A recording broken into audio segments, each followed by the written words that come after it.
नमस्कार। आज तारीख है 19 दिसंबर 2025 और भारत के लिए ये दिन काफी यादगार रहा है। आज हम उन बड़ी सुर्खियों पर नजर डालेंगे जिनमें टेक्नोलॉजी में एक जबरदस्त छलांग, दुनिया के मंच पर एक अहम पल और देश के अंदर की कुछ गंभीर सच्चाइयां भी शामिल हैं।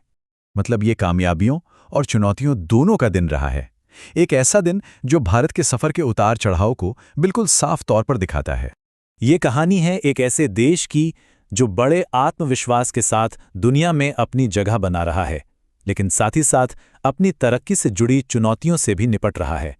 तो चलिए उन बड़ी घटनाओं को एक-एक करके समझते हैं जो भारत के आने वाले कल की दिशा तय कर रही हैं।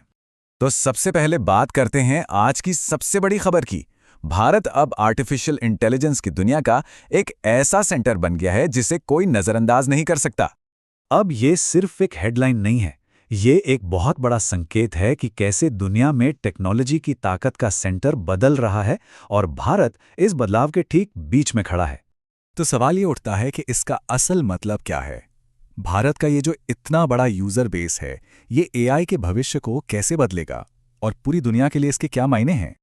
अच्छा, अब टेक्नोलॉजी से आगे बढ़ते हैं और देखते हैं कि डिप्लोमेसी यानी कूटनीति के मोर्चे पर क्या हो रहा है और भारत की पहचान कैसे और मजबूत हो रही है।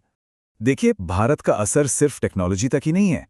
डिप्लोमेसी में भी प्रधानमंत्री मोदी को एक और बड़ा अंतर्राष्ट्रीय सम्मान मिला है जो दिखाता है कि दुनिया में भारत की अहमियत कितनी बढ़ रही है।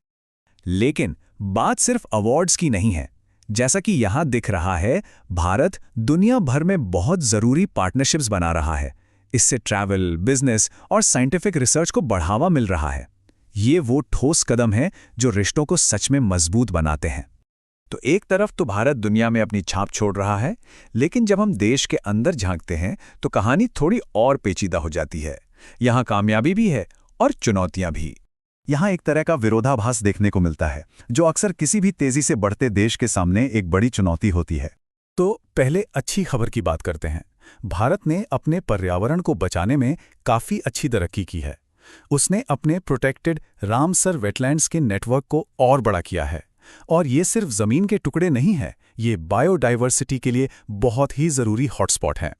लेकिन इसके साथ ही एक बहुत ही गंभीर और चिंता की बात भी है।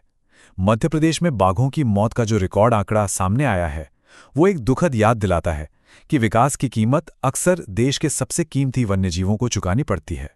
और कामयाबी और चुनौतियों का ये मिला-जुला सिलसिला टेक्नोलॉजी और बिजनेस की दुनिया में भी साफ साफ दिखता है। एक तरफ तो अमेज़न पे जैसे इनोवेशंस हैं जो हमारी रोज़मर्रा की ज़िंदगी को आसान बना रहे हैं, पेमेंट्स को कितना आसान और सेफ बना दिया है। ये एक बेहतरीन उदाहरण है कि कैसे टेक्नोलॉजी आम लोगों तक पहुंच रही है। और मामला सिर्फ पेमेंट्स का नहीं है, बिजनेस की दुनिया में भी काफी हलचल है। एक तरफ एनवीडिया दुनिया की टॉप कंपनी बन गई हैं, तो वहीं गूगल पे और एयर इंडिया जैसे अपने देश के प्लेयर्स भी जबरदस्त काम कर रहे हैं। आखिर में एक और दिलचस्प बात पर नजर डालते हैं, 18 दिसंबर की तारीख पर। ये दिन भारत और दुनिया दोनों के लिए कई मायनों में बहुत खास है। इस दिन भारत में अल्पसंख्यक अधिकार दिवस मनाया जाता है। दुनिया भर में इसे अंतर्राष्ट्रीय प्रवासी दिवस के तौर पर जाना जाता है और ये विश्व अरबी भाषा दिवस भी है।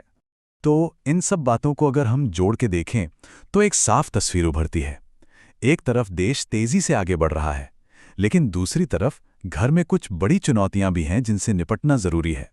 तो आखिर में सवाल ये उठता है कि भारत एक ऐसे मोड़ पर खड़ा है जहां उसे दुनिया में आगे बढ़ने की अपनी चाहत और देश के अंदर की अपनी जिम्मेदारियों के बीच एक बैलेंस बनाना होगा। अब वो इन चुनौतियों से कैसे निपटता है, यही बात ना सिर्फ भारत का बल्कि पूरी दुनिया के लिए उसके भविष्य को तय करेगी।